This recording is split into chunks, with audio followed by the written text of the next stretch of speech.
गोस्वामी जी ने सबसे पहले गुरु चरण रज की वंदना की। क्या है?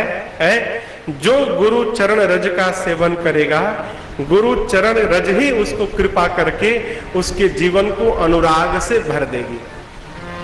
आप देखिए, गुरु, लोग कहते हैं महाराज गुरु की क्या आवश्यकता, जरूरी है गुरु बनाया ही जाए? हाँ, जरूरी थोड़ी है भाई। हम कितना बढ़िया चकाचक चल रहा है, हमारा सब बढ़िया व्यवस्थित है। गुरु का क्या काम? गुरु का काम बतावे? विवाह देखें आप, विवाह, बेटवा बिटिया का विवाह होता है जब, लड़का लड़की का, सारा सामान जमा कर लीजिए, मंडप बना लीजिए, बाराती आ गए, बैंड बाजा आ गया, फूल बतासा सब सज गया, पटाखे आ गए, सब कुछ हो जाए। एक ऐसा है जो ना हो तो विवाह ना हो। पता है कौन? मालूम है कौन? पंडित जी। सब व्यवस्था हो जाए, अब पंडित जी ना आए तो विवाह होगी क्या? नहीं। अब देखिए, पंडित जी न लड़के को जानते हैं न लड़की को जानते हैं। पंडित जी न लड़के को जानते हैं न लड़की को जानते हैं। एक रात के लिए दोनों को जीवन में आए विवाह कराने, और रात भर में दोनों को 2 से 1 कर गए। लड़का लड़की को मिलाकर जो 2 थे, 2 को 1 बना गए, और 1 बनाकर दोनों के जीवन से सदैव के लिए निकलकर दूर चले गए। विवाह के बाद भी पंडित जी नहीं मिलेंगे लड़का लड़की से। ये गुरु क्या है? ये जो शरीर है ना, ये लड़की है वो। ये जो शरीर है, आत्मा है, यही लड़की है। और इसका दूल्हा कहां है? पीछे बैठा है। परमात्मा कौन है? ये दूल्हा है। आत्मा लड़की और परमात्मा लड़का। लेकिन ये लड़की उस लड़के से कब तक नहीं मिलेगी? जब तक इस आत्मा और परमात्मा के बीच में कोई महात्मा नहीं आएगा।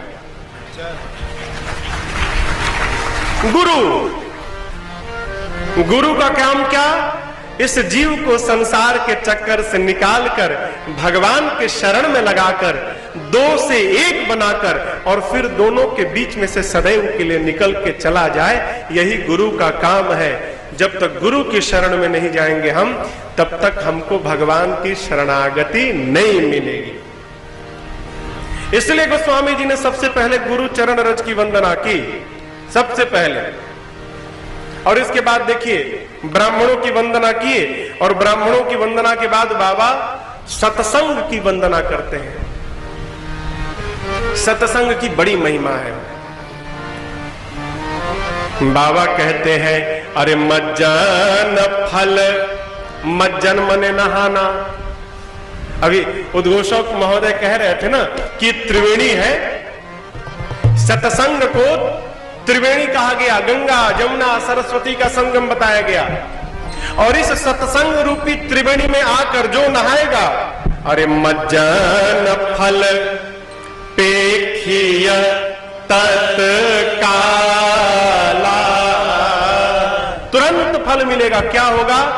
काक होहि बिक बकऊ मरा। बाबा कहते हैं जो नहाएगा तुरंत फल। क्या? कौवा कोयल मधुर बोलने वाला, अब बकऊ मराला, बगुला हंस बन जाएगा। ये कथा की महिमा है, सत्संग की महिमा है। लड़का को खूब पढ़ा लो, खूब बड़ा आदमी बना लो, लेकिन समझिएगा जो आप पढ़ा रहे हैं ना, वो जानकारी है, विवेक नहीं है। विवेक कहां मिलेगा? ए जी बिनु सत्संग विवेक न हो, बिनु सत्संग विवेक न हो। राम कृपा बिनु सुलभन कोई,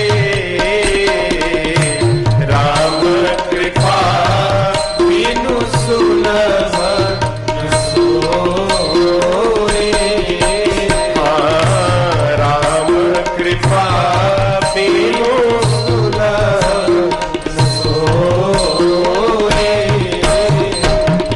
विवेक कहाँ मिलेगा? विवेक केवल और केवल सत्संग में मिलेगा। हमारा जो लड़का पढ़ रहा है वो जानकारी है, क्षमा करिएगा, विद्यालय में विवेक नहीं मिल सकता। विद्यालय में केवल जानकारी मिलती है, विवेक कहाँ मिलेगा? विवेक इसी पंडाल में मिलेगा, सत्संग में मिलेगा, और दूसरा कोई माध्यम नहीं। यदि स्कूल में विवेक मिलता ना तो पढ़े लिखे लोग आतंकवादी नहीं बनते।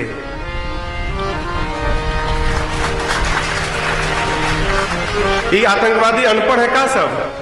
सब पढ़े लिखे हैं। कोनो डॉक्टर है, कोई सीए है, कोई इंजीनियर है, कोई साइंटिस्ट है। उस स्कूल में गए, जानकारी तो मिल गई, लेकिन जो जानकारी मिली है उस जानकारी का कहां प्रयोग करना है, इसका विवेक सत्संग न होने के कारण नहीं मिला। परिणाम जहां करना चाहिए वहां ना करके उसके विनाश में लगे हैं सब।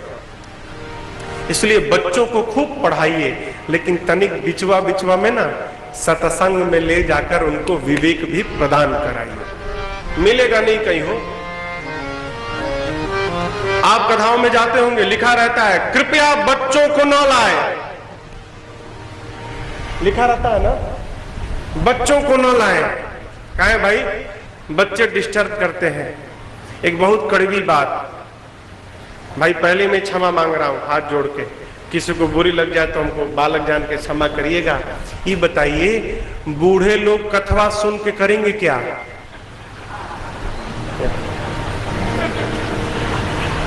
हम क्षमा चाहते हैं। क्यों? ये लोग तो अपना जी चुके। जो वृद्ध बाबूजी लोग हैं वो तो अपना जीवन जी चुके, कथा सुनेंगे, भजन करेंगे, जाएंगे। जिनको जीना है, जिनसे प्रदेश का निर्माण होना है, जिनसे भारत के भविष्य का निर्माण होना है, उन्हीं को हम सत्संग से दूर रखे हैं। और कहते हैं बच्चे आजकल की कथा नहीं सुनते, धर्म नहीं जानते। अपराधी बच्चे नहीं, अपराधी हम हैं। क्यों? हम ही नहीं ले गए उनको। इसलिए मैं बार बार कहता हूं बच्चों को लाइए। बच्चे खेलेंगे, 5 मिनट बैठेंगे, फिर खेलेंगे। लेकिन जानते हैं बच्चे 5 मिनट भी बैठते हैं ना तो 5 मिनट बैठ के कथवा सुनते हैं। जितने देर बैठते सुनते हैं। लेकिन बड़े लोग 3 घंटा बैठे हैं ना, 3 घंटा बैठ के बड़े लोग कथा सुन रहे हैं, इस बात की गारंटी नहीं है।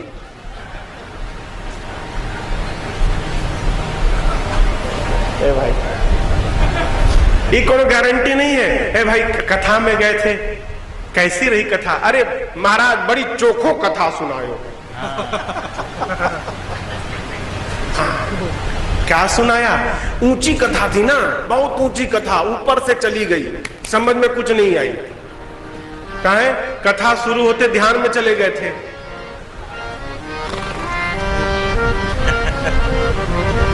कैसे समझ में आएगी आप बताओ? इसलिए मैंने बैठते कहा आपसे, आप 5 मिनट बैठो, लेकिन पूरा बैठो, आधा अधूरा कुछ नहीं होता है। हो देखो सत्संग की महिमा। पारसमणि देखे हैं आप? पारसमणि सुने हैं? सुने भी नहीं है। एक मणि है जिसका नाम है पारसमणि। क्या होता है महाराज?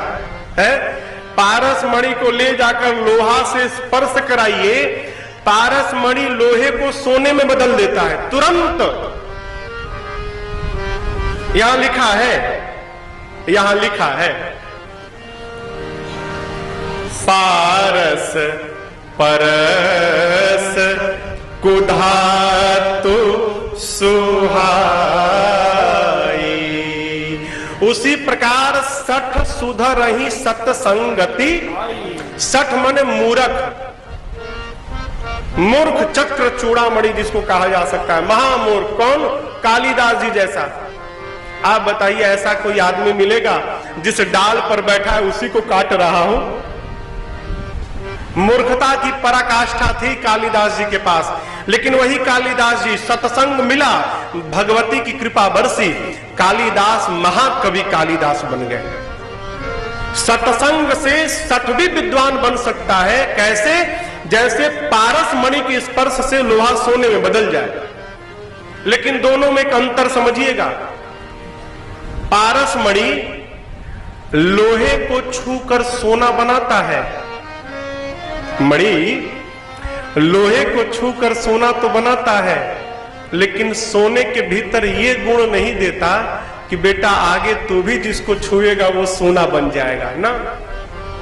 लेकिन सत्संग मूर्ख को स्पर्श करके विद्वान बनाता है और साथ में ये भी गुण भर देता है कि बेटा तू भी जिस मूर्ख को छुएगा तेरे स्पर्श से वो भी विद्वान बन जाएगा। ये महिमा है सत्संग की।